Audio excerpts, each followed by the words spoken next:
I got the blues, the TB blues. I got the heebie-jeebie-TB blues.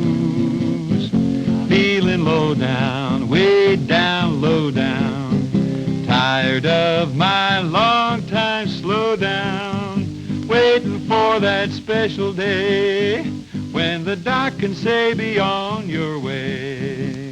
I got my bed and time to spend, but time drags on when there is no end.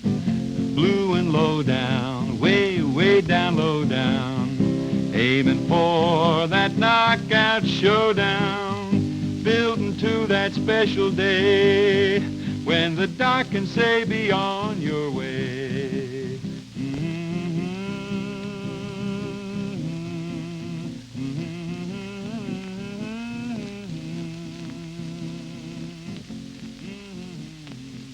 Hello, Doc.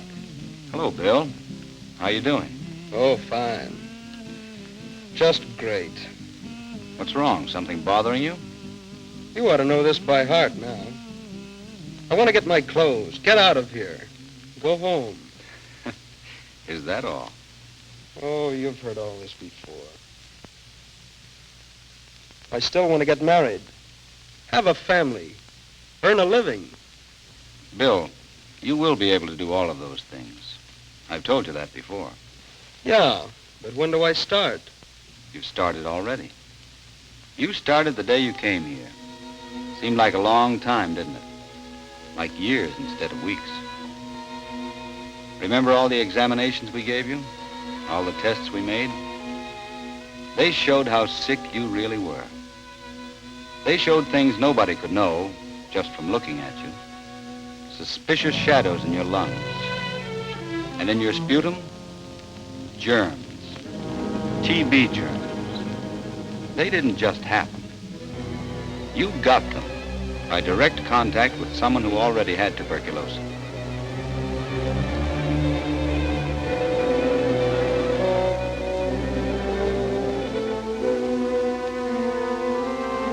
Or maybe you got them by contact with objects infected by someone with tuberculosis. You could pass those germs on to someone else, your family, for instance, if you had been at home.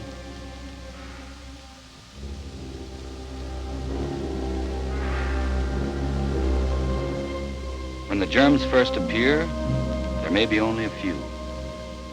And usually a healthy body will wall them in or kill them.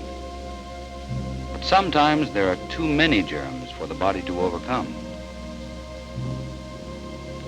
Or you may become run down from too much physical activity, too much work, too much play, not enough rest and proper food. Then the germs multiply. And you're sick. There's no medicine that by itself is a sure thing to cure you. To get well, you must have rest, proper food, and medical care. To get well, you must be careful. To limit the things you do until we know what and how much you can do safely. It helps to be reminded. Gosh, I want to get well and stay well. You may feel well, but the examinations and x-rays tell us you're still sick. You've improved, but you still have to stay in bed and rest. I am resting. I'm not so sure of that.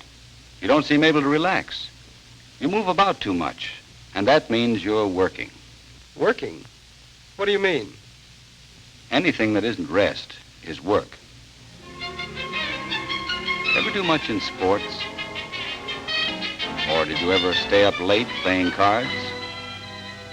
Remember how tired you got? Play is work.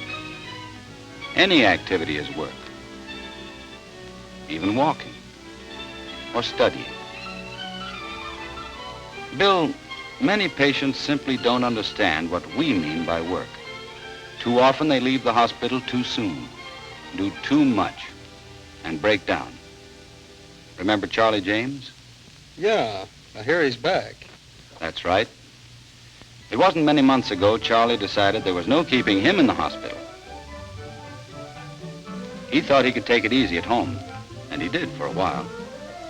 He had no regular job, but he soon found himself playing with the kids. You know how it is at home. It's hard to sit around and not do anything. That's what happened to Charlie. He got busy without knowing it. Even began getting to bed late. He didn't realize it was all adding up to too much work for him. In fact, he just didn't know how much he was doing or could do. So, Charlie's back again. Back where you were when you first came here. At that time, you remember you didn't do anything but rest. And yet you were tired all the time. But gradually you got stronger until you could read, write, get out of bed for your meals, and go to the bathroom. As you get stronger, we'll allow you to do more, work more. Yeah, but what does it all get me? Just this. You're getting well. We know now that you can get well, but it's a gradual process. At the rate you've been improving, we should be moving you soon. As a semi-ambulant patient, you'll be able to get around a bit, do more to take care of yourself. You'll have full bathroom privileges and be allowed more recreational activity, too. Maybe you want to hear some music or play it.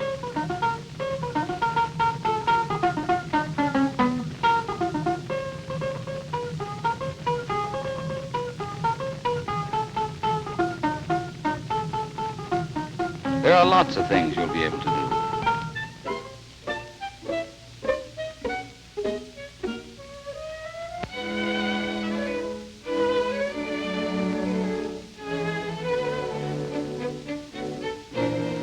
Of course, being sick does have its rough spots, and tuberculosis often produces some tough personal problems.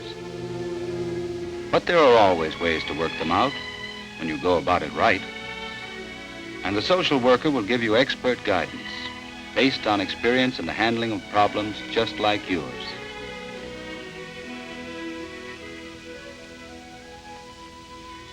Of course, you can read or even study. If you want it, the educational therapist is always available for extra help. The occupational therapist will give you simple work tasks depending on your treatment needs. You'll be expected to spend a prescribed amount of time each day in this activity. None of these simple tasks will train you for a job, but they will show you and show us how work agrees with you. Your progress will be followed carefully in a number of ways, by means of X-ray films and a variety of laboratory tests.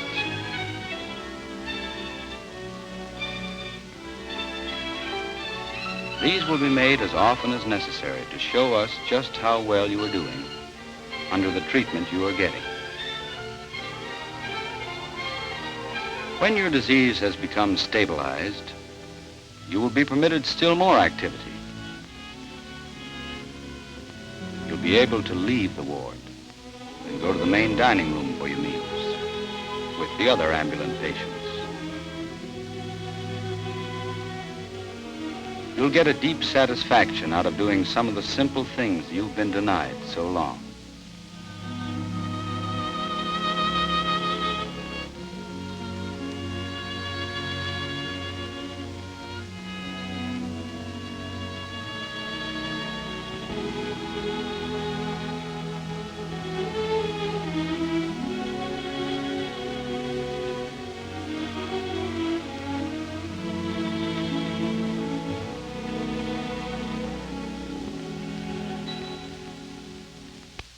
You'll find yourself walking more.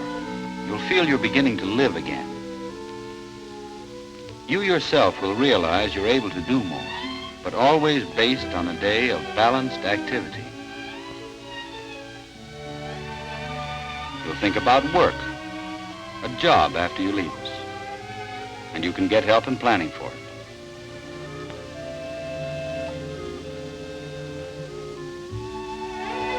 Some fellows make the mistake of not planning. Tom Baylor, for instance, used to be one of my patients. He couldn't be bothered about planning or training. He wasted his time, figured the future'd take care of itself, that a soft, high-paid job would just fall into his lap. But it didn't work out that way. Tom couldn't make the grade. No training, no experience. So he wound up as a laborer on a construction job. He couldn't take it. Now he's back, worse off than before. We could have helped him plan for training and work. He could do, but he wouldn't listen. However, most of our patients do listen. They know our program of gradually increased activity is prescribed medically according to each patient's progress. They know it will get them to the point where their plans will begin to pay off. Most of them listen to us. Are you listening? Are you listening?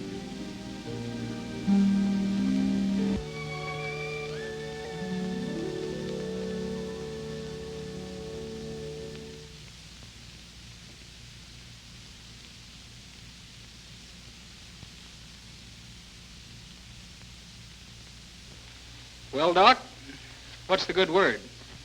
You've come a long way, Bill. You're a fully ambulant patient as of right now. You once told me you wanted to earn a living when you got out, right? Right.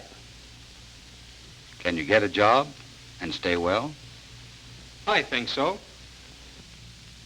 But do you know? Well, not exactly. Oh, no one knows yet. But we can help you find out if you stick with us. For we have the facilities to do it. Shops and classrooms for our patients to complete their treatment, to help us find out how much work they can do.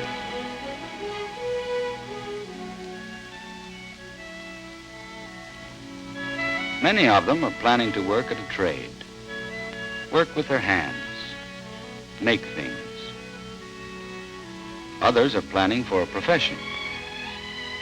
But no matter what they plan to do to earn a living, a wide variety of facilities is available to enable the patients to find out for themselves what and how much they can do. And there's variety, too, in the amount of time they spend here each day. These two men are working on the same project. Hank will complete his in about 5 days. But Jim will have to spend 2 weeks to do the same thing. Why?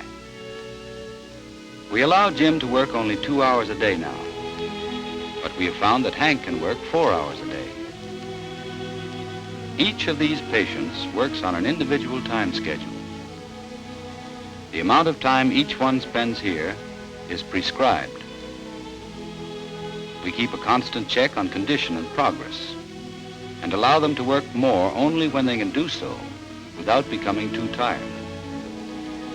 Many want to keep on working even after their time is up, but they learn quickly that their work is adjusted to give them a proper balance of daily activity. The work done here is not intended to train anyone for a particular job. It's to find out the patient's ability to perform and physical capacity to perform. This applies to every type of endeavor. Frank Lorenzo, for example, wants to do some sort of work in the machinist field. He made his plans with the help of vocational guidance. His expressed interest in mechanical work was borne out by tests for aptitude and interest. They demonstrated that Frank had good coordination. He chose his field, and his records showed us that he could enter it. So we put him on light mechanics. He's doing many different things that require precision and the use of a great variety of precision instruments. His work involves bending, reaching, lifting, handling, because the type of job he wants will include such things. We know the demands of such jobs, and we schedule his activities so he can approximate those demands now. What Frank does here will not train him for any particular job, but he will be able to choose any one of many in the machinist's field. He will go out to a school or on-the-job training and will know he can learn and do exactly what they teach him. He can become a machinist, get a job, live a full life. Hugh Fleming plans to be a chemical engineer. His scores in the tests we gave him indicated special aptitude for math. When he came to rehabilitation, we started him in 2 classes, solid geometry and English, an hour a day for each. Now he studies 3 hours a day and helps in the hospital lab 2 hours a day, working toward credit in the school he plans to enter when he leaves us.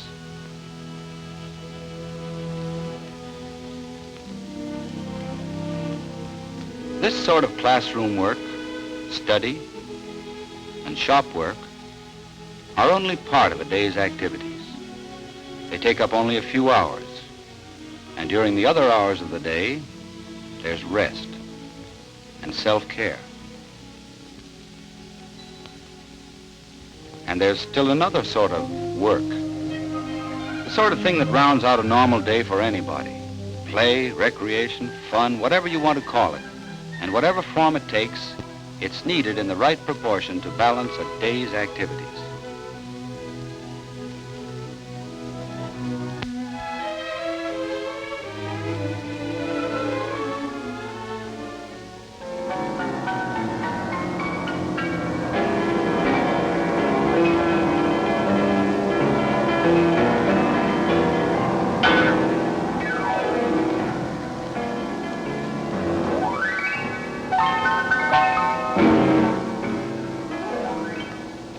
It all adds up to a fuller life.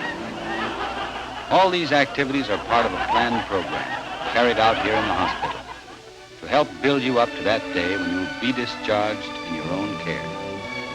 The day you will leave us, knowing you are well again, that you can choose your own work and be sure you can do it. The day you can go home for good. That day will come for you, Bill, if you wait. You make it pretty tough for me, in a way. You know, I want to leave here right now. Don't you? Sure, I know. You know, they're waiting for me back home.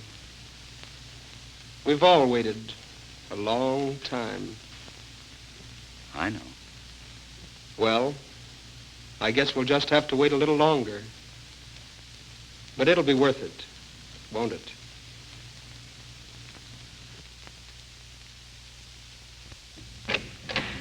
Well, so long, Doc, been nice seeing you. You're looking as healthy as can be. You're as strong as a rock, and I want you to know that's just what I want to be, healthy. That's just what I want to be. Gonna lick TB if it's the last thing I do. I'll do whatever you say. Gonna lick TB, Doc, tell me what to do. I'd like to go home, but I will stay if you say so. Like to go home, but I will stay. I got a little girl, she's a-waiting for me. So is my family.